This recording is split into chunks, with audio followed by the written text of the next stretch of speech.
Na ndipo siku ya leo tunahubiri injili ya kwamba haufai kuuziwa kitu yoyote ambaye Mungu amepeana bure. Amen. Simu nisaidie kuweka mikono yenu vizuri kwa sababu sitaki kuhubiri. Hallelujah. Tunapomleta mshugaji Apostle Walter hapa, tumpigie makofi anapokuja. Hallelujah.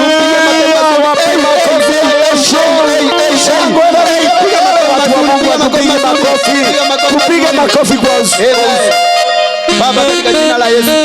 Asante kwa sababu ya ndugu yangu. Asante Baba kwa sababu ya vile utamtumia siku ya leo. Ataongea na sauti ambayo yoyote ambaye ako maeneo haya atasikia. Jehova, tuomba ya kwamba ukavugue macho ya kiroho ya kila mmoja ili akuona na akajua ni kwa sababu gani tunasherehekea kifo chako siku ya leo. Na kesho tutasherehekea kuvua kwako. Kwa kushukuru tukisema ni asanti, katika jina la Yesu tumeomba na kuamini. Amen. Amen. Amen. Amen. Amen. Amen. Hallelujah. Amen. Nipungie mkono wa kushoto, mkono wa kulia, ishikanishe pamoja. Unaona nini? Unaona nini? Msalaba. Msalaba. Asante. Jipigie makofi mazuri. Amen. Tuko katika msimu wa Easter, na tukiwa katika msimu wa Easter ni vizuri kuona msalaba, na tunauona kwa njia gani? Jina langu naitwa mchungaji Walter. Mchungaji Walter ni mzazi, ana watoto na ana mke. Sipigie Bwana makofi. Tunashukuru kwa sababu ya kila mtumishi ambaye yuko hapa. Bwana wabariki sana, hata kwa fursa hii ambayo nimeweza kupewa ya kuweza kunena neno la Mungu. Pastor Masharia ni ndugu yangu, ni rafiki wangu wa karibu, na ninashukuru Bwana. Haleluya. Tuko tayari kwa neno? Walioko manyumbani, muko tayari kwa neno la Mungu? Wale ambao wako kwenye kazi tofauti, tafadhali tuwakaribisha nafasi hii na muda huu tukaweza kusikia neno la Mungu ambalo Bwana alitaka urisikie siku hii ya leo. Akatuleta, akatuweka mahala hapa, na akajua siku ni hii, wakati na muda ni kama huu, na hata akafanya mvua isitusumbue kiasi. Si tunamshukuru Mungu? Haleluya. Makofi mazuri kwa sababu ya Mungu. Amen. Tuko katika muda ambao ni muda mzuri, na muda ambao ni sherehe karibu kwa kila moja. Lakini siku ya leo nataka tu kukukumbusha kitu kimoja. Wewe unayenisikia, wewe ambaye haujaokoka, wewe ambaye hata hautarajii, hauna hata hiyo matumaini, wewe ambaye umeokoka, nataka tu nipe sikio lako, na wakati ambapo utakaposikia sauti ya Mungu itakunenea katika undani wako, na utajua kwamba kuna kitu Mungu alikuwa nacho. Sio kelele tu unasikia, sio masumbufu unasikia, lakini kuna sauti, kelele ambayo inakubadilisha katika maisha yako. Haleluya. Nataka tuende katika kitabu cha Exodus. Kuna mtu mmoja ambaye alibeba msalaba. Alipobeba ule msalaba, akiwa katika harakati za kubeba ule msalaba, akakasirika. Alipokasirika, mahala ambapo alikuwa afikisha msalaba, hakufikisha ule msalaba. Yeye hakuufikisha. Mahala ambapo alikuwa apeleke ule msalaba, hakuufikisha. Alikasirika. Sasa mimi siku ya leo nataka kukuuliza, je, msalaba wako unaoubeba, ulioubeba, unaotaka kuubeba, je, unaubeba, uliubeba, umeufikisha, ama bado hata hujui uko wapi? Bwana asifiwe. Hata hujui ninastahili kufanya nini, ninastahili kwenda wapi. Lakini nasema ya kwamba kuna mmoja ambaye aliyekuja. Alipokuja, aliubeba kuanzia mwanzo, akaupeleka hadi mwisho, na tukapata ushindi. Sasa siku ya leo nataka kukuonyesha mtu mmoja aliyebeba msalaba, lakini hakuufikisha, na pia hakuufikisha. Haleluya. Sisi tunasomewa katika lugha ya Kiswahili. Katika lugha ya Kiswahili tusomewe katika kitabu cha Kutoka 32. Na utasoma tu pole tu, tuendelee. Nani yako na ya Kiswahili tafadhali shika hii microphone. Exodus 32. Asante. Kama hakuna ya Kiswahili soma ya Kimombo. Kutoka. Yes.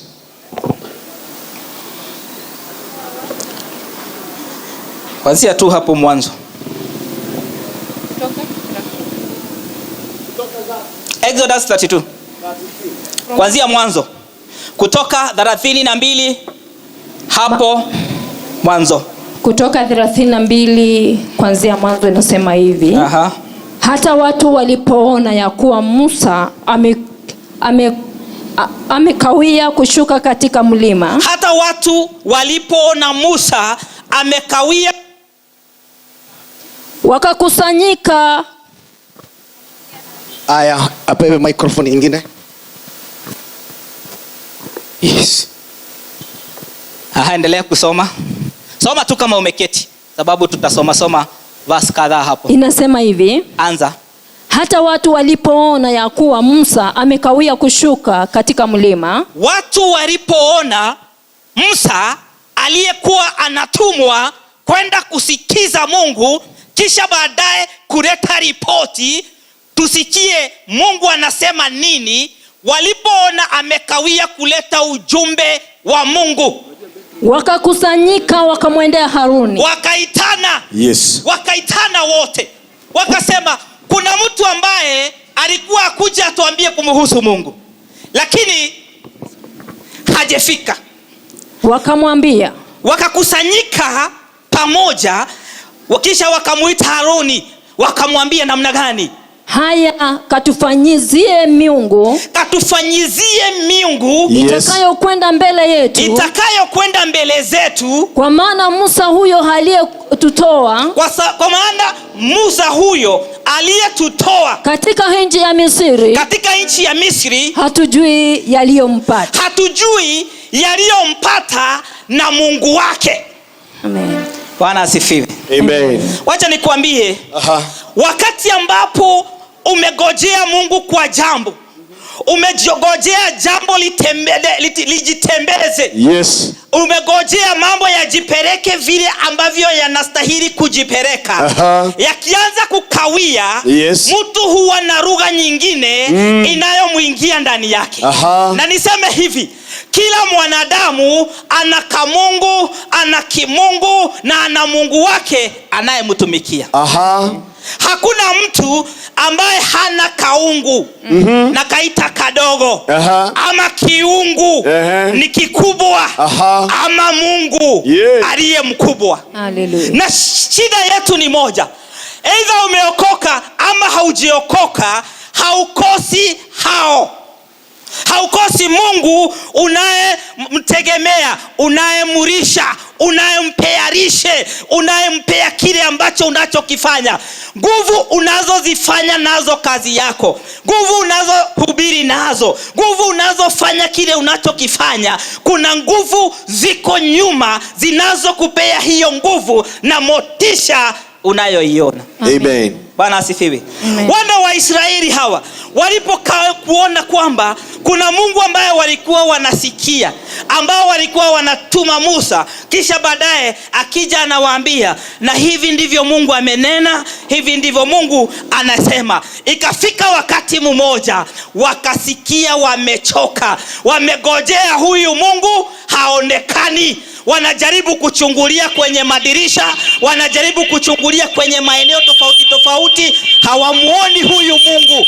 Na walipomkosa huyu Mungu, wakawa na njia badala ambayo watakayoitumia. Sasa sikia hivi, hiyo njia badala haikutoka huko, haikutoka kando, ilitoka tu kwa kuhani mmoja, ikatoka tu kwa mtu mmoja ambaye ninaweza nikamuita ni vice president wa Musa. Yes.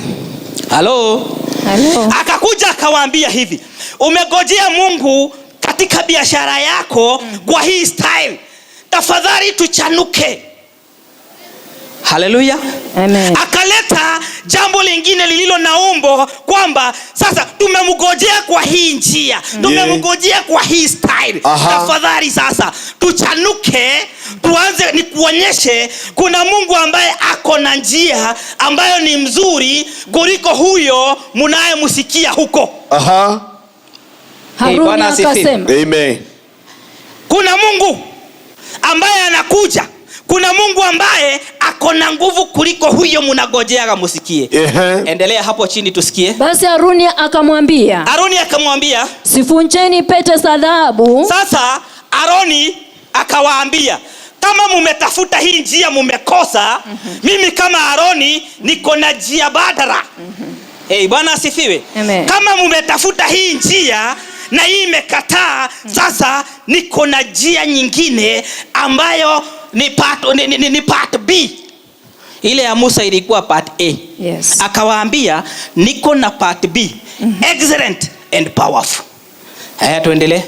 Akawaambia, sivunjeni pete za dhahabu. Akawaambia hivi, zivunjeni pete za dhahabu. Maandiko yanasema pete hii ni earrings. Vipuri, ni vipuri vya masikio. Akawaambia vivunjeni vipuri vyenyu vya masikio za dhahabu zilizo katika masikio ya wake zenyu. Zilizo katika masikio ya wake zenyu na wana wenyu na binti zenyu mukaniletee. Sababu mmekuwa mkitafuta ukombozi. Wajua kitu kilikuwa kinaridhisha wana wa Israeli, hakuna kitu kingine. Ilikuwa ndani yao kuna kitu wanasikia kinastahili kupata the power of resurrection. Na kwa sababu hakuna any other means, now tunaitafuta kwa njia yoyote hadi tupate kile ambacho tunataka, kile ambacho tunahisi tunakihitaji. So Haruni akawaambia hivi, kama mnataka hivi, sasa sikizeni, vunjeni vipuri vya dhahabu kwa watu wenyu. Endelea hapo. Watu wote wakazivunja pete za dhahabu. Sasa shika hivi, watu wote wakazivunja pete za dhahabu zilizo katika masikio yao, wakamletea Haruni. Sasa shika hapo, wote walivunja pete zao za dhahabu kwa sababu kuna kitu ambacho wanahitaji. Wakazivunja zote, wakaziletea nani? Haruni. Ni kuhani. Wakamletea hapo. Haruni, umetuambia kuna njia badala ambayo tunaweza pata kuliko kushinda kwa hii njia ambayo tumeishi kwa siku nyingi. Akaipokea mikononi mwao, akaitengeneza kwa patasi, akaifanya iwe sanamu ya ndama, akaifanya kuwa sanamu ya ndama kwa kuiyeyusha. Nao wakasema, hiyo ndio miungu yako, Israeli, iliyokutoa katika nchi ya Misri. Sasa shika hapa, Haruni ameanza kudanganya. Na anadanganya kwa sababu ya nini? Anasema ya kwamba basi hii ambayo tumeiunda ndio iliyotoa wapi? Katika utumwa kule Israeli. Na hiyo yote ni uongo. Walikuwa wametolewa na Israeli, walikuwa wametolewa na ng'ombe? Hapana. Bwana asifiwe. Amen. Akaanza kuweka uongo mahala ambapo sasa sababu ya nguvu ya ile madhabahu ametengeneza ikaanza kumunenea. Akadanganya. Akawaambia hii ndama ambayo nimeitengeneza, nimeikava, ndio iliwatoa kule Israeli. Udanganyifu ukaanza kuingia. Na nataka kusema nini? Udanganyifu umeingia katika maeneo mengi, katika nyumba nyingi ambazo ni za kuabudia, na unakuta ya kwamba watu wanaona kana kwamba ni kama Mungu hayuko, lakini Mungu yuko. Ni kweli. Yule ambaye hajaokoka anaangalia hivi, anaona na hawa Haruni si wako wengi. Sasa shika hapa, Haruni alijua siri moja, na siri hii aliyoijua, aliwaambia wavue pete zao za dhahabu. Hiyo ni kitu ya dhamana, na hiyo ni kitu ambacho watu wameondolewa, watu wameitoa, na imefanya watu kuweza kukosa kujua nguvu iliyoko katika msalaba. Aliwaambia, endeni muwaambie wavue vipuri vya masikio yao ambavyo ni vya dhahabu. Hiyo ni kusema nini? Watu wamevuriwa vipuri vyao na hawajajua. Watu wamepeana vivuri vyao kwa maaroni tulio nao. Sema pastor. Watu wamechukua vivuri na si kivuri tu. Sio earring tu. Ilikuwa specifically. Yes. Haikuwa ya silver. Haikuwa ya nini? Ya manemane. Lakini ilikuwa ya dhahabu. Ndikuwa dhahabu. Specifically. Bwana asifiwe. Amen. Acha nikwambie. Ukivuriwa wewe mtu wa Mungu, dhahabu yako ya masikio, kile ambacho kinafuata ni lazima kinakulilisha. Ni lazima kinatutesa. Kinafanya watu hata wale ambao hawajaingia katika ufalme wa kweli, ufalme wa neema ya Mungu, inawafanya wao kushindwa, sababu pete zao zilivuriwa na Aroni. Zilivuriwa na Aroni. Pete ya dhahabu, ya Kiswahili inasema pete. Wacha niite nini? Earrings.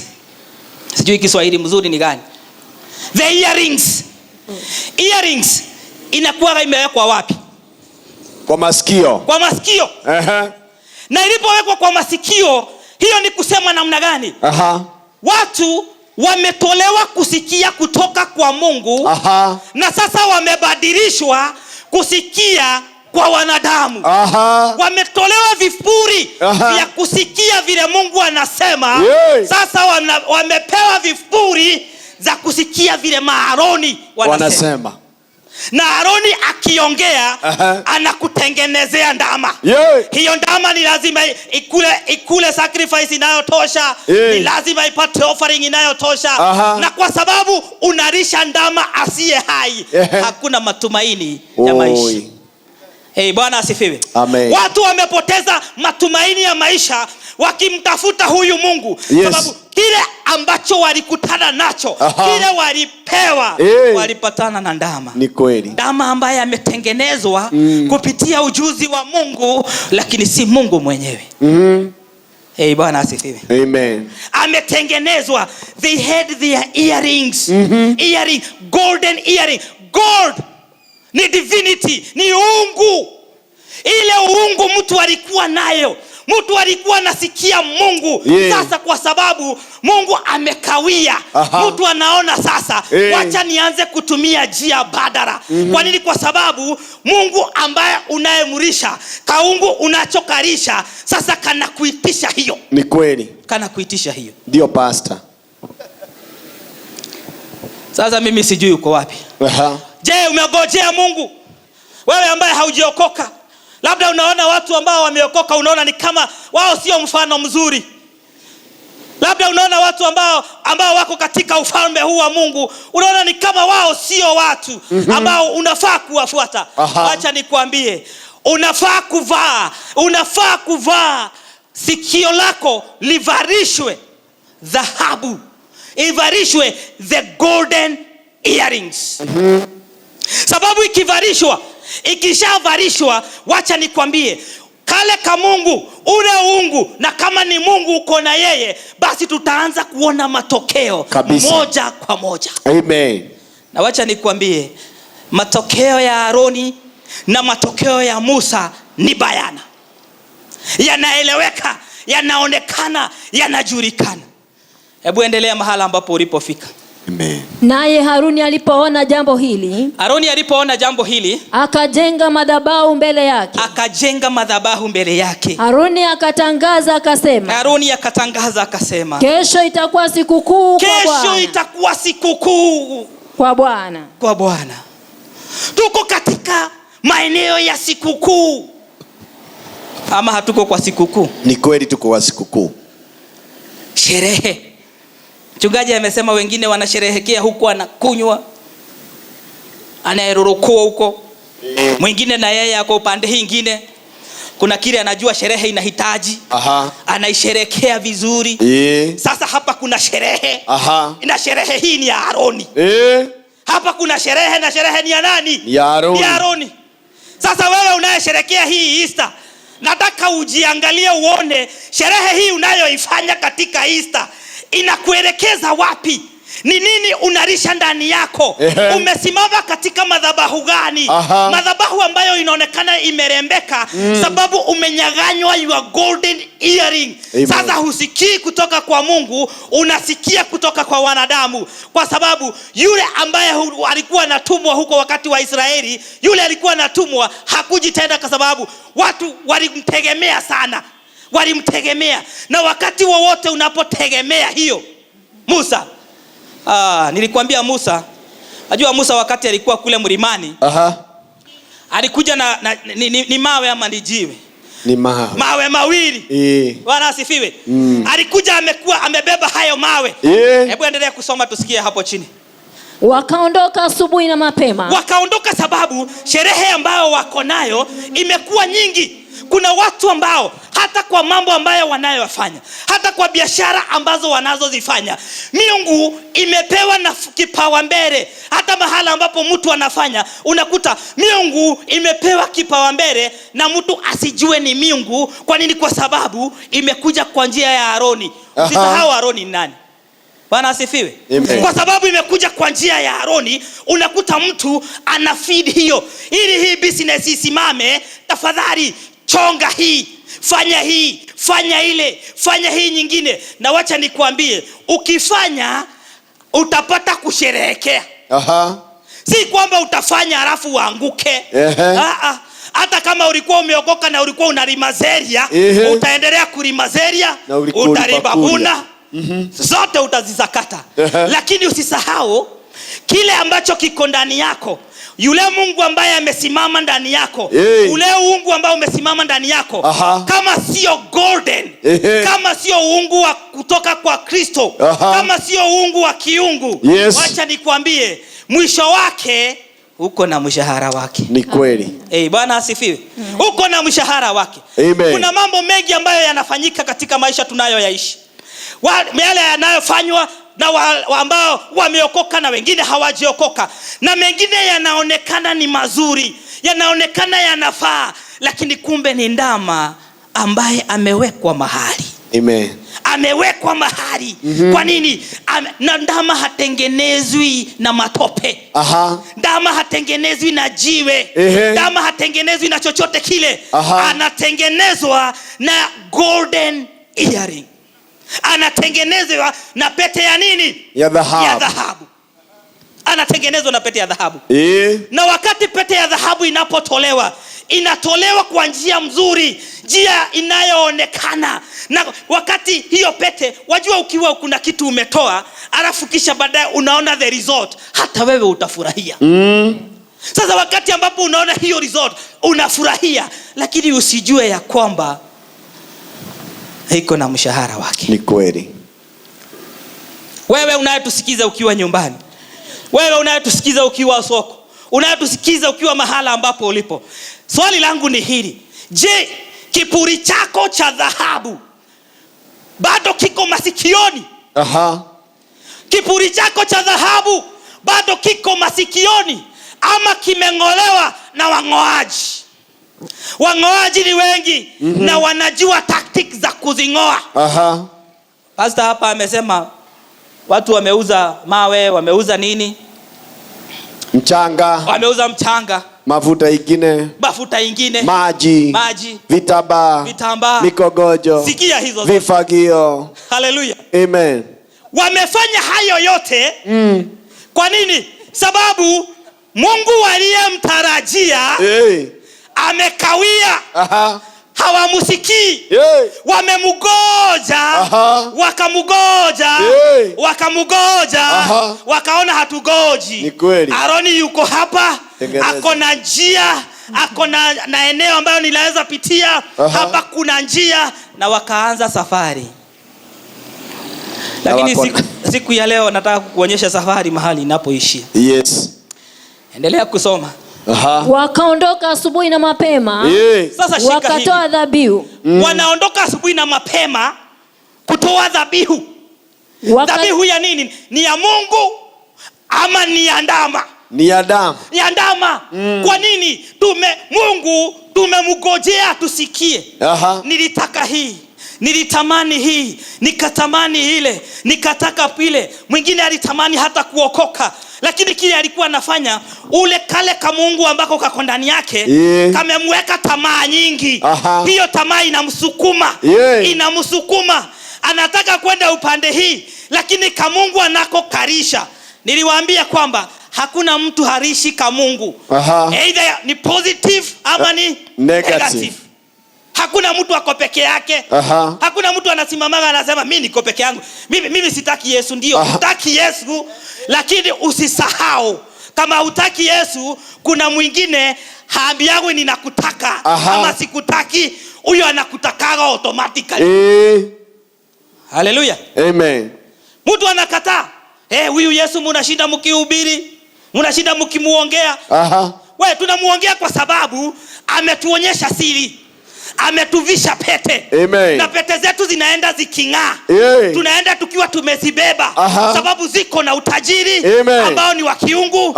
Ziko na utajiri ambao ni wa hapa. Ziko na utajiri ambao ni wa kipekee wa Kristo. Amen. Wewe ambaye hauna, wewe ambaye haujashuhudia, haujaona hiyo pete, afadhali siku ya leo itarudi. Kama ilikuwa imepotea, kama Aroni alikuwa amekunyaganya kutosikia kutoka kwa Mungu, basi itarudi. Itarudi. Waliamka asubuhi na mapema. Endelea.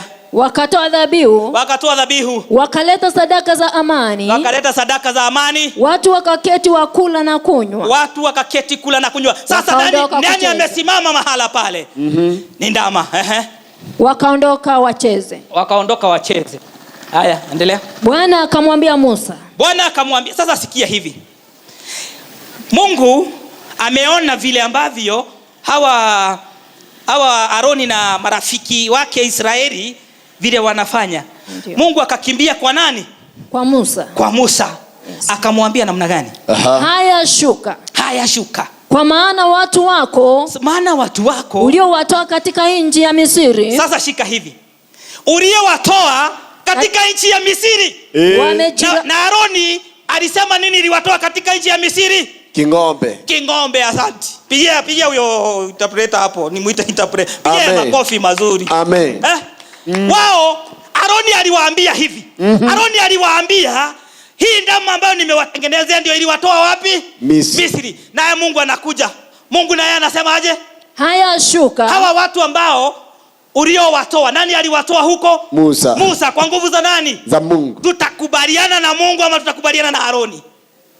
Ni Mungu. Hallelujah. Amen. Tutakubaliana na Mungu kabisa, kwa sababu yeye ndiye aliyetuma Musa akafanya nini? Akatoa wana wa Israeli akawapeleka.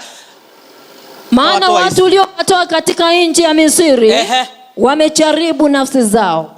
Wamefanya nini? Wamejiharibu nafsi zao. Yes. Sasa ni Mungu anawaambia Musa hajui. Wewe Musa tu ako katika harakati za kumtafuta Mungu. Wakati huo ndio alikuwa anapewa zile sheria pale, anajaribu kuziandika. Labda alikuwa anaziandika, ingine anaambiwa panda hii andika S. Sasa yeye akiwa katika ile shughuli za kufanya hiyo, Mungu akakuja akamwambia, "We, sasa fanya hivi. Wachana na hizi sheria ambazo nimekuandikia na zenye nimekupatia." Sasa hawa watu ambao uliwacha pale si watu wazuri. Na maandiko hapo inaendelea kusema kwamba wakati alipoambiwa hivyo na Mungu, Musa akakaa hivi akasema hivi, akamwambia Mungu, ninakuomba na ninakusihi. Nakuomba na ninakusihi. Watu hao uwasamehe. Mungu alikuwa amesema nataka kuwaadhibu watu hao. Musa akamwambia hivi, tafadhali usiwaadhibu. Tafadhali usilete any punishment. Usilete any judgment kwa hao watu. Lakini ujue Musa hajeshika ni nini wamefanya. Ajui. Bwana asifiwe. Amen. Musa hajeshika ni nini wamefanya. Sasa nataka uruke, enda mpaka verse 15. Ni verse 15. Hebu soma 15 tusikie hapa. Inasema hivi. Basi Musa akageuka akashuka katika mlima. Sasa wamewachana sasa. Akageuka kushuka katika mlima. Na zile mbao mbili za mawe. Amebeba mbao ngapi? Mbili za mawe. Sasa shika hapa, ngoja kidogo. amebeba bao ngapi? Mbili za nini? Za mawe mikononi mwake. Za mawe mikononi mwake. Yesu alipokuwa akipelekwa msalabani, alikuwa amebeba bao ngapi? Mbili. Hey, hello.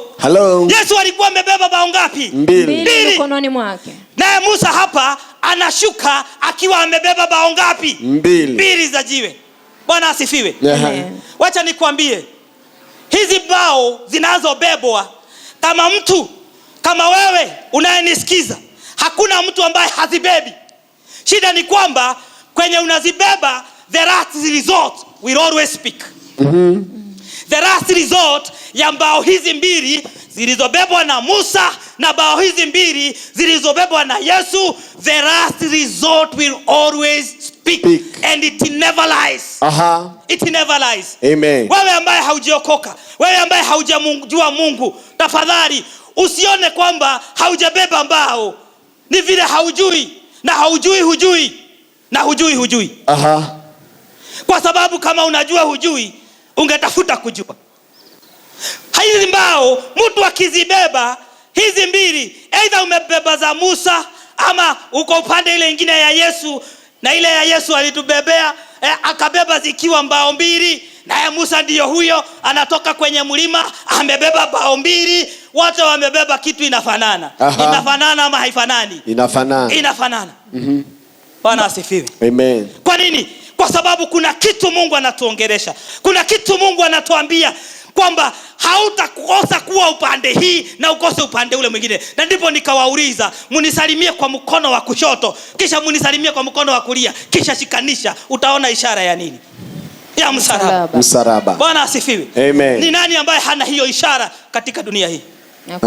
Hakuna.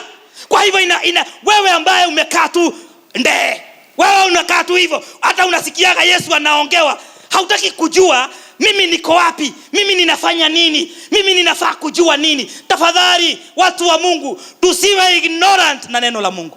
Kwa sababu tunakuwa ignorant na neno la Mungu, na haujui kwamba bao mbili, either wewe umeokoka, haujaokoka, wewe ni nani ama ni nani, uko kwa dini gani, inaabudu Jumatatu, Jumanne, siku zozote zile. Wacha nikwambie, kati ya hizi misaraba mbili, kati ya hizi mbao mbili, wacha niziite mbao kwa sasa, kati ya hizi mbao mbili haukosi kubeba moja. Na ile ambayo unayoibeba, tafadhali wacha iwe ile unayoibeba inakufanyia miujiza. Unaona nguvu za Mungu, unaona upenyo wa Mungu, unaona the power of God. Amen. Sasa akashuka chini na mbao mbili.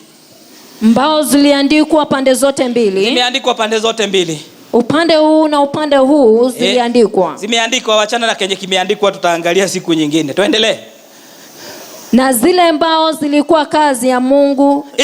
Zilikuwa kazi ya Mungu. Nayo maandiko yalikuwa maandiko ya Mungu. Nayo maandiko yalikuwa ni maandiko ya Mungu, yaliyochorwa katika zile mbao. Tuendelee. Na Yoshua aliposikia kelele za watu. Sasa shika hivi. Musa amekuja. Alipokuja wakapatana na nani? Yoshua. Wajua ni kahadithi. Bwana asifiwe. Amen. Ni kahadithi tu. Yes. Lakini ni kahadithi ambako kamebeba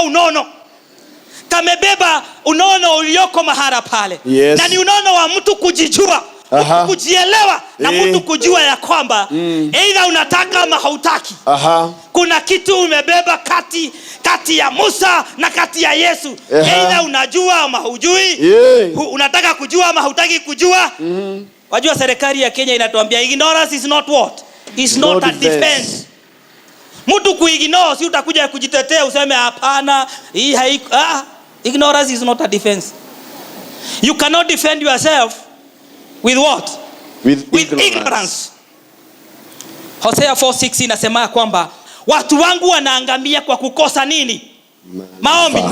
Maarifa. Si kwamba wamekosa maombi. Yes. Wanaomba sana. Kuomba wanaomba. Hata kufunga wanafunga. Kabisa. Kutoa wanatoa. Kabisa. Haisemi ati kwa sababu hujatoa ati kwamba watu wangu wanaangamia kwa kukosa kutoa. Wanaangamia kwa kukosa kuomba. Wanaangamia kwa kukosa fasting. wanaangamia kwa kukosa kujua kulimazeria na kulibakanta. Inasema watu wangu wanaangamia sababu wamekosa maarifa. Na wacha nikwambie, Mungu akitumana mahala hapa, alikuwa ametumana ili maarifa hiyo ambayo hauna uipate kupitia watu wake. Maarifa hiyo ambayo unastahili kuwa nayo uipate kupitia neno lake. Endelea. Yoshua aliposikia kelele za watu waliokuwa wakipiga kelele. Sasa sikia hapo. Akamwambia Musa. Anaambia Musa. Kuna kelele ya Musa amepata partnership. Amepata partner. Sasa haendi peke yake. Amekuja sasa, ametoka mlimani, alikuwa peke yake. Sasa akapata partner ambaye amekuja. Na huyo partner mwenye amepata, kuna kitu amesikia.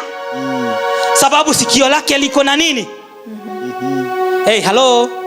Sikio lake liko na nini? Liko na dhahabu. Pete la dhahabu. Amen. Liko na kivuri kinaitwa nini? Kiburi. The earring. Akamwambia namna gani? Akamwambia kuna kelele ya vita maragoni. Kuna kelele ya vita marangoni. Soma hiyo. Akasema hivi, hiyo si sauti ya watu wapigao kelele kwa hiyo si sauti ya watu wapigao kelele kwa sababu ya kushinda vitani. Sasa shika hivi. Wakasikia kelele iliyokuwa nyingi, na wakawa wanasema kwamba hiyo sio kelele kwa sababu ya watu wa kushinda vitani. Sio kwa sababu ya watu ambao wameshinda, wala si sauti ya watu wapigao kelele kwa sababu ya kushindwa. Sasa shika hivi. Akasikia kelele ambayo iko huko sio ya watu ambao wameshinda vitani. Vita. Na ni kama kelele ambayo ya watu ambao wameshindwa. Bali kelele za watu waimbao ndizo ninazosikia mimi. Sasa akasema hivi, kelele ninayoisikia ni kama ni ya watu ambao wameshinda vita, na ni kama pia ni ya watu ambao hawajafanya nini? Hawajashinda. Kuna kelele ninayosikia. Wacha nikwambie watu wa Mungu. Kelele iliyoko katika taifa hili, kelele iliyoko katika makanisa, kelele iliyoko katika maeneo tofauti tofauti, kelele iliyoko katika uongozi na viongozi. Wakati mwingine kelele unashindwa iko upande gani? Aidha ni ya watu ambao wameshinda ama ni ya watu ambao wameshindwa. Wewe watu wanapiga kelele. Hata hii yetu ni kelele. Bado ni kelele. Lakini sasa watu hawaelewi. Kwa sababu kumekosa mtu atakaye waonyesha kutofautisha hizi kelele. Amen. Wewe haujui, hautajua kwa sababu pete lako la dhahabu limechukuliwa na mtu. Amen. Limeenda na mtu. Amen. Your godliness, your godly ear unaanza kusikia. Na ndipo udanganyifu imekuwa nyingi. Watu wamekaa manyumba, hawataki kwenda kanisa. Kwa nini? Kwa sababu kelele ambazo wanasikia ni kama za washindi. Wakikaribia ni kama za watu wameshindwa. Unaenda unajaribu kwenda mahala pale ukidhania kuna suluhisho, unadhania kuna ushindi, unakimbia hapo, unadhani kelele ni za ushindi, unakuta si za ushindi. Unaenda mahali pengine unasikia kelele, unapata ni za ushindi. Na ni wakati mtu ajifahamu, ni wakati mtu ajielewe. Na ajue ya kwamba mahala ambapo tumefika si mahala pa ushindani.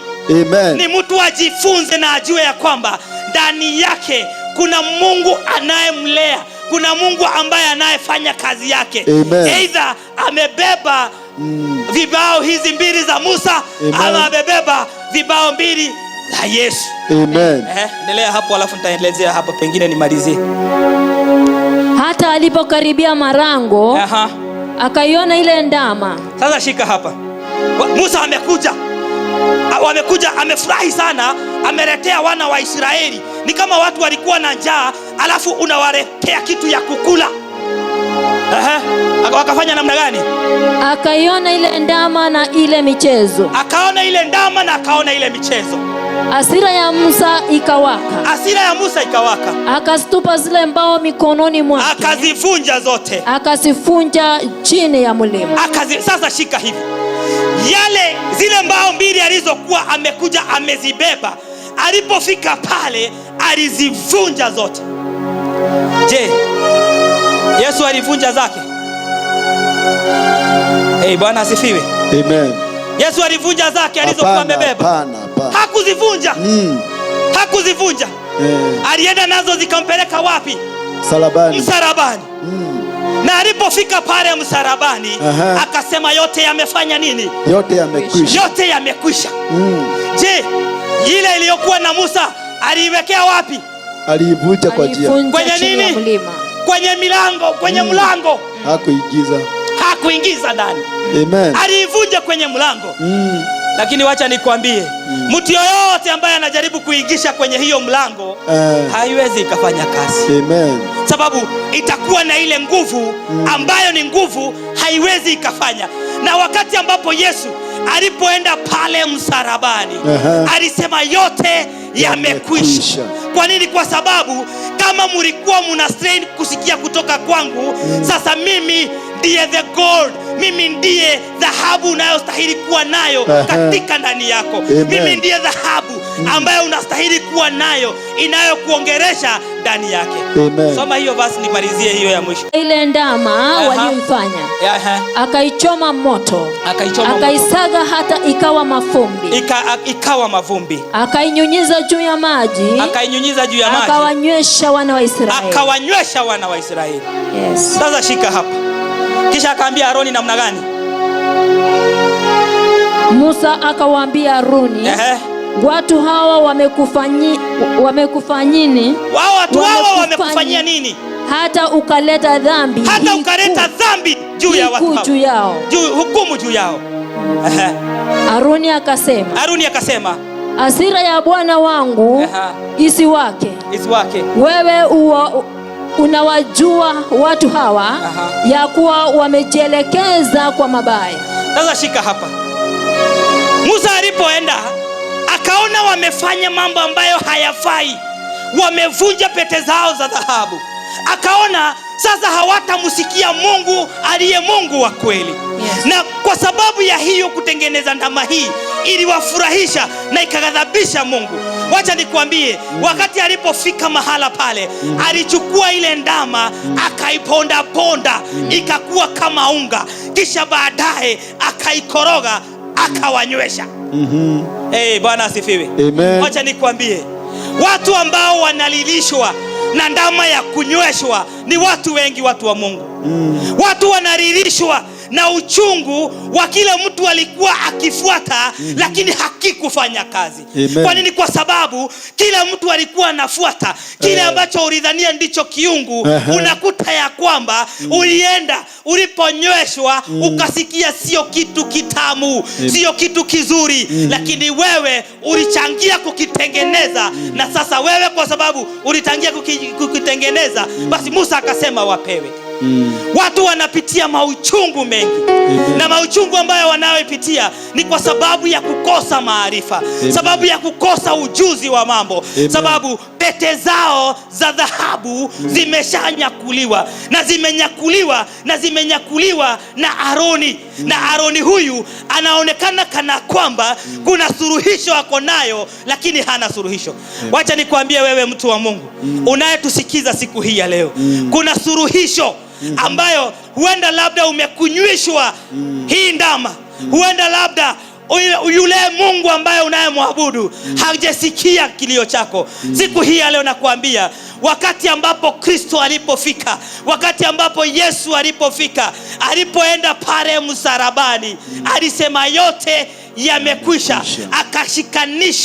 Akashikanisha mwanguko wa mwanadamu na akashikanisha na msimamo wake, his righteousness, utakatifu wake. Kwa hivyo haijalishi mwanguko ambao uko nao. Huenda labda mwanguko ambao uko nao, pete yako ilienda ukiwa mtu ambaye ni mchanga, au usikii kutoka kwa Mungu. Ulikuwa unasikia kutoka kwa Mungu, lakini saa hizi yule Mungu ambaye unasikia kutoka kwake ni Mungu ambaye anastahili kuchemushwa, awe akorogwe maji kama uji ukunywe. Na ishie hapo. Siku hii ya leo nataka kukuambia wewe unayetusikiza siku ya leo, wenda labda Mungu hajakusikia. Wenda labda unaona kana kwamba Mungu hakusikii. Unaona ni kana kwamba unastahili kufanya mambo mawili, matatu, manne utengeneze huyu ndama. Wenda si ndama unatengeneza, ni mambo tu unashikanisha, lakini hujui ni ndama unayemtengeneza. Siku hii leo nataka kukuambia tuko na suluhisho, na suluhisho yetu ni Kristo, ambaye si kwamba tunagojea afufuke. Si kwamba tunagojea kuja afufuke. Ni kwamba yuko ndani yako. Mpe nafasi yake. Ukishampa nafasi yake, zile miungu zingine ambazo zimekuwa zikihudumu ndani yako, wacha nikwambie, hicho kitoweo ambacho Musa alikunywesha hao, yeye Kristo hata kufanya ukunywe, kwa sababu umepata maarifa. Na hayo maarifa yatakusimamisha. Utaona kwamba nimesimama, sijenyweshwa. Uji huu wa Musa. Haleluya. Musa alitumwa na Mungu. Alipoangalia hivi akaona, na nyinyi mumekuja, nyinyi mumekuwa ni wengi, nyinyi mumekuja hapa, mumefanya haya mambo yakiwa ni mengi, na mumesikia Mungu kwamba ni kama Mungu hasikii. Lakini akakuja akamwambia, sasa mwisho umefika. Tuna Kristo ambaye alituambia ya kwamba na kila mtu aubebe msalaba wa jirani. Alisema wa jirani wake, ubebe msalaba wako. Kubeba msalaba wako ni nini? Ni ubebe uhai wa Kristo ndani yako. Amen. Ubebe uhai wa Kristo ndani yako. Kwa nini? Kwa sababu pale mbele hawakuwa wanabeba Kristo katika uhai wa Kristo ndani yao. Ilikuwa waletewe, na hata wakati waliletewa walionekana hawawezi. Ikavunjwa kwenye milango. Ikavunjwa kwenye mlango. Mlango ni nani? Mlango ni Kristo. Mlango ni Kristo. Yesu alipokuja ilivunjwa kwenye mlango. Ikavunjwa. Kristo akakuja akavunja.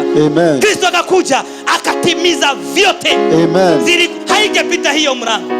Haingepita mlango. Kwa nini wewe unakosa kumpokea huyu Kristo? Kwa nini wewe hutaki kumpokea huyu? Yeye ndiye atakayevunja mambo yanayokusumbua. Yeye ndiye atakayevunja mambo ambayo yamewekwa yanakufuata. Yale mambo ambayo yamewekwa haujui mwelekeo wake. Haujui, hautafautishi uongo na ukweli. Wajua wakati walikuwa wanakuja na Joshua, walifika pale wakasikia hiyo sauti wanayosikia sio kelele ya watu walioshindwa, na sio kelele ya watu ambao wameshinda. Wewe hautafautishi. Haujui ukweli, haujui ukidanganywa. Hautafautishi kelele hizi. Tafadhali, udanganyifu umekuwa ni mwingi. Na watu wa Mungu, na watu wa Mungu tu si wale ambao wameokoka tu. Zote sisi tu watu wa Mungu. Watu hawajajua kwamba kuna kile ambacho kiko tofauti hapa. Zote ambao tumeitwa na Mungu, wale ambao wameokolewa na huyu Kristo. Tafadhali, ni vizuri kutofautisha ni kelele gani. Kelele ya udanganyifu ikiingia, unajua ni kelele ya udanganyifu. Kelele ya kweli ikiingia, unajua ni kelele ya kweli. Hata wale ambao wamepata kelele ambazo zimekuwa ni za udanganyifu, mtu hata amekaa amechoka, amesikia safari aliyokuwa naenda nayo ya kiungu imemchokesha, kwa sababu mtu fulani, mchungaji fulani amemchokesha, sababu mtu fulani amemchokesha, anaona kana kwamba hakuna Mungu. Tafadhali, kuna Mungu aliye na nguvu. Kuna Kristo aliye na nguvu. Na wakati tunajivalia utakatifu wake, kule kufufuka kwake, hatutakugojea, bali kutakuwa ndani yetu, kutatoa chembe chembe ambazo ni za ufufuo na mamlaka na nguvu ambayo ni ya kiungu. Nguvu iliyo na nguvu na nguvu iliyo na ushindi. Watu wa Mungu, nikimaliza nataka kusema hivi: mahala ambapo pete zimetolewa zimeenda, mahala ambapo pete yako ya kusikia kutoka kwa kiungu, Kristo ambaye unafaa kumusikiza ndani yako, Kristo ambaye unafaa kumpea nafasi ndani yake. Tafadhali kutoka siku hii ya leo, wacha yeye apate nafasi. Wacha umusikie. Wacha kusikia kutoka mambo ambayo ni tofauti. Ile miungu ambayo imekuwa ikifanya kazi ambayo haifai. Yeye ako na nguvu ya kuibomoa, sababu katika milango anabomoa miungu yote. Anaondoa huo fisadi, anaondoa huo ufukara, anaondoa huo wivu, anaondoa vyote ambavyo vinafaa kuondolewa. Sababu yeye ni Mungu na ni Mungu ambaye anafanya kwa njia iliyo. Amen. Bwana awabariki sana. Amen. Na Bwana atuhurumie. Amen. Mahala ambapo na milima ambayo tumekwea ambayo haikufaa tuikwee. Maeneo ambayo tumepitia ambayo haikufaa tuipitie. Aroni alituweka kile ambacho alichokutuweka. Aroni ametupeleka katika bahala ambapo ametupeleka. Na Aroni tu sio watu wowote wale. Ni mtu ambaye anakuelekeza kwa jambo. Amen. Anakuelekeza kwa biashara. Anakuelekeza kwa mambo madogo madogo. Anakuelekeza kwa familia. Kumbe alikuelekeza kwa njia ambayo ni njia ya upotovu. Na siku hii ya leo nataka kusema hivi, tuna Kristo aliyekuja, alipobeba ule msalaba, alibeba hivyo vyote, akavivunja na vingine akaenda akafulfill zote katika jina ambayo ni haleluya. Na Yesu ambaye anakomboa, Yesu ambaye anatoa mtu kutokana na vidudu vinavyouma, kutokana na mambo yanayoleta maafa, yanayoleta uchungu, yanayoleta mambo ambayo hayafai. Katika jina la Yesu. Haleluya. Bwana na atubariki. Amen. Atuongoze na atupe nguvu. Amen. Kwa sababu kwa nguvu zake hapo tu ndipo tutakapopata ufanisi. Amen. May the Lord God bless you. Hallelujah. May the Lord God give you power. Amen. And give us power to overcome everything. Kile ambacho kimetolewa ndani yetu kikaweza kutoka na kukiweka chini. Amen. Wacha tukaweza kusimama. Hallelujah.